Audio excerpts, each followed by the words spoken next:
Welcome back to the channel, and today we have a Miguron doubleheader, and these could be my favorite Migurons to date. First, we're going to get started with the Miguron Arma. This is the most beastly Miguron knife so far, at least that I know of. So we have a pretty larger size knife at 8.5 inches long with a 3.79 inch drop point blade, a Bowler M390 with a whopping 1/4 inch blade stock. So super chunky blade stock, and even though you have such a thick blade stock and they decided to go with a flat grind, which I would have much preferred a hollow grind, but they're going for more toughness rather than slicey with this one, obviously with that type of blade stock. I would have much rather see like CPM 3V or something like that with this type of blade stock. However, they have a nice high flat grind that still comes down to around 22 thousandths behind the edge, so it should still perform pretty darn good if you keep it nice and sharp. You got that nice drop point with the low tip underneath the center line of that pivot, so it should be a pretty versatile blade shape. You got a nice row of jimping there that's nice and grippy. You do have a forward finger trawl that I can fit my finger into, but if you have fat sausage fingers,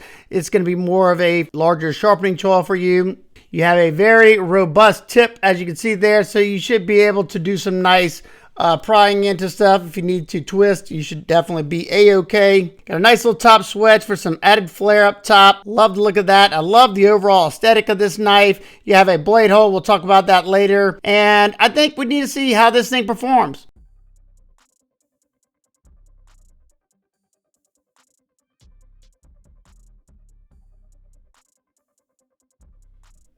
The knife came with a really good edge. One thing that I did not think about whenever I started this is that it has a forward finger trawl that actually fits my finger. And I got hung up a few times in that area because I decided to grab it in the very back. But man, it has a really good edge on it. And this thing is performing way better than I expected. Now this is just single wall cardboard, so no biggie there. Now we're going to test the ergos. And I will say the handle is a lot more comfortable than I expected it to be because it's wide. It fills out the hand nicely, and that edge is doing its job. Once again, I'm choked back. If I would have thought about it, I would have choked up, and that could have got me right up to that edge. But I would say it's still doing good, and you have a lot of mass. That's a 1/4 inch blade stock, so you can do some light chopping downward. Not something I would do unless I had to, but just showing, it's kind of hard to see because I'm sped up here, but I just kind of whack the blade into the wood just to see how it does. Now this is where I'm kind of surprised. It blasts through this leather no problem, and I'm able to get that tip down because it's got a very low tip. Love that. Perfect blade shape for cutting on a flat cutting surface, and this is once again wowing me. Nothing except that tubing right there really caused it any issues because the rest of it kind of parts. The dense cardboard kind of rips a little bit toward the end because of the thicker grind, but so far so good. Tons of bites to that edge, and man, I can only imagine how it's going to be once I put my own edge on it. But so far, outstanding. Now we get to the 1/2 inch sisal rope. That edge is still performing really well. I'm doing push cuts, and it's making it very easy because you got a lot of extra heft because of how thick that blade stock is. So it's not requiring a whole lot of force, downward force at least, because of the extra mass to that blade. So I'm able to do this rather easily, no problems whatsoever. And it's rather comfortable because I got that thicker handle. Now, you know, holding on to that handle for such a long time maybe could start to fatigue my forearms, but for what I did, no problem whatsoever. We end up getting through, I think, 85 cuts before I ran out of rope, and you know, it definitely could have still done more. And I would say as long as you keep a good sharp edge on this, I think it's going to slice very well, and I think this is proof of that. So to say I'm surprised is an understatement. I had a blast testing this one and the Mero, tested them at the same time, and they both did an outstanding job. And once this test is done, I'm going to shut up because we're going to chop through some copper wire for old time's sake. I was kind of hesitant because it's M390. That's not a steel that's made to do that, but why not? This is your standard house wire with the 3 wires in it. It took 2 strikes, but yeah, no damage whatsoever. I definitely call that acceptable, and you know, no problems with the lockup either. Test that edge.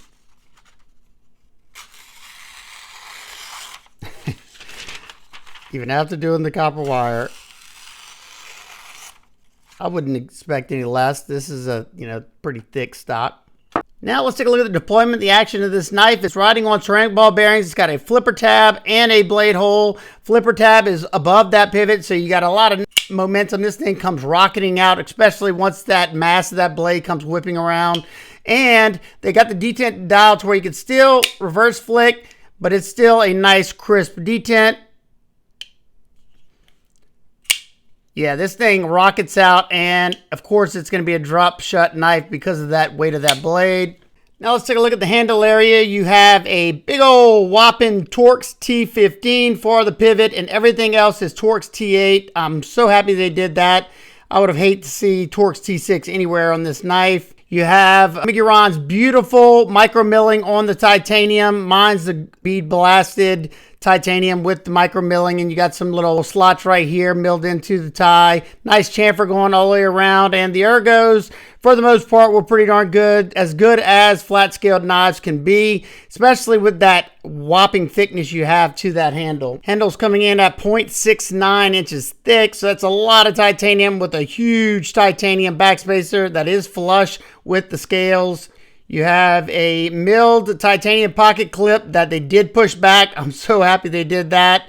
And it goes in and out of the pocket pretty darn nice. It doesn't come in contact with this, or at least I haven't had any issues with that. The lock relief is what I'm speaking of. Now it is tip up, right hand carry only. They tried to lighten it up as much as they possibly could by putting pocketing in the inside of the top and bottom scale, bringing the weight to 8.691 ounces. No surprise there. This thing's a chunker.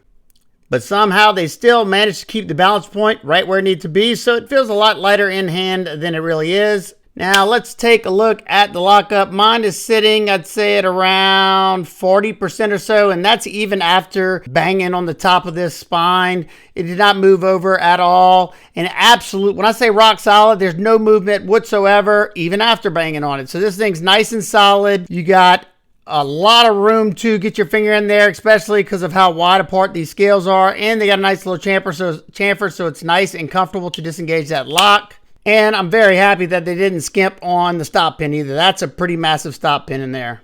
Quick size comparison with the Ontario Rat 1 and 2. About the same as the Rat 1. It's longer than both the Spyderco PM2 and Power 3. And it's just a little bit shorter than the Cold Steel 8010. And it's a little bit longer than the O Knife Zilla. Nitpicks and complaints. If it were me and you're going for that overbuilt tough knife, I would have went with an overbuilt tough steel because M390's a performance steel, so it doesn't really make sense here. But as you can see, it's still more than tough enough when you have such robust stock. So my final thoughts, I absolutely love the knife. It's a premium knife that's not as expensive as most companies that would charge for, something with a 1/4 inch stock and this much titanium. So I don't think the price is unreasonable, and I'm sure it probably will go down once it's been out for a while. But for me, it's a no-brainer. I absolutely love it. And if this one does it for you, I could highly recommend it. Next up, we have the Migon Mero. I like this one a whole lot. The aesthetics really do it for me. It's a pretty nice sized knife as well. This one's coming in at 8.25 inches long with a 3.65 inch compound ground drop point blade, a Bowler M390 stainless steel with a satin finish on it. You have pretty deep hollow grind here for the slicier task, and it comes in at around 16 thousandths behind the edge in this hollow ground area. And then you have a more robust flat ground portion up here in the front at 25 thousandths behind the edge. So it should be a good slicer, and if you needed to use that tip a little bit harder, you should be able to because it's nice and robust. You have a nice forward finger choil that should give you tons of sharpening life before it starts to widen up. It goes all the way to where my fingernail is. Now let's see how good this thing performs.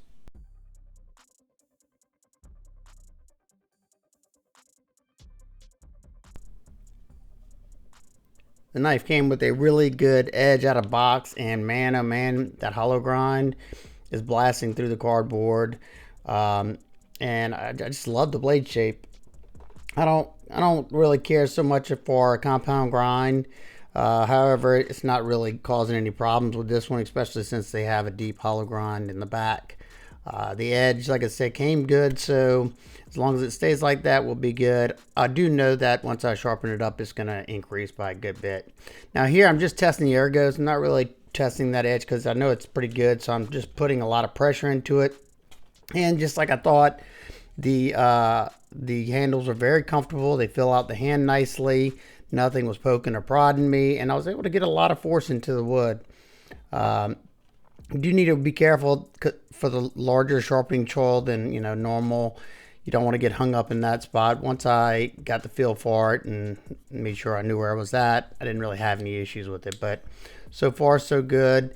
It's forming nicely. Able to get that tip down into the material. You do have to go up a little bit higher than normal, but I can do it. And man, it's hard to see because I got it sped up, but it is blasting through this material very, very well. And I got a smile on my face right now. Even with blisters from previous tests, this one is doing good, very comfortable in the pinch grip. And that blade shape is just excellent for this type of stuff on a flat cutting surface. The blade still has a good bit of bite, and it shows whenever I get to this 1/2 inch thistle rope. Man, blasting through this. I'm doing push cuts for the most part. I do a couple of little saw motion cuts, and I do change my grip up a few times. It has nothing to do with the knife. It has to do with previous blisters, like I said earlier, and there's nothing really I can do about that. That's just the price you pay for testing every single knife that you review. So pinch grip, like I said, excellent. I'm doing the majority of the cuts in that transition spot where it goes into that flat grind. Trying to stay either at that spot or behind it because it thickens up at that tip, for harder task if you need to pierce into something. And so far, so good. I ended up cutting a longer piece of rope than normal. I wanted to see how this M390 is going to perform because I don't have that much great luck with M390 from a lot of companies, but it's still going strong at this point, so I figured I'd keep on going. And I think we get through 106 cuts before I run out of rope, and it definitely could have done more. Just didn't have the rope on hand. I usually cut a strip of rope, and that's it. Now let's test that edge out.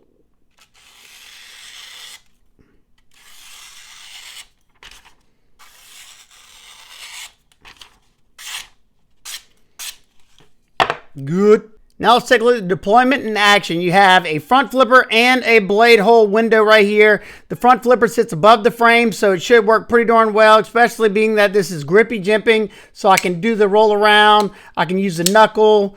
I don't think, let's see. Yep, I can do the top flip because that jimping does grab a hold of the finger nicely. I would have preferred some fine cut jimping, but I'm okay with it. And it looks like they have a little hole there just to balance out the knife. That's probably a little bit extra weight just to make it balance a little bit better.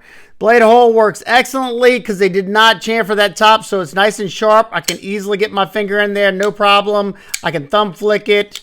I can slow roll it. Now, the detent was a little stout when I first got it, more suited for the front flipper, but it has broken in nicely, and now it functions very, very well. It's nice and snappy, and it's pretty much a drop-shut knife.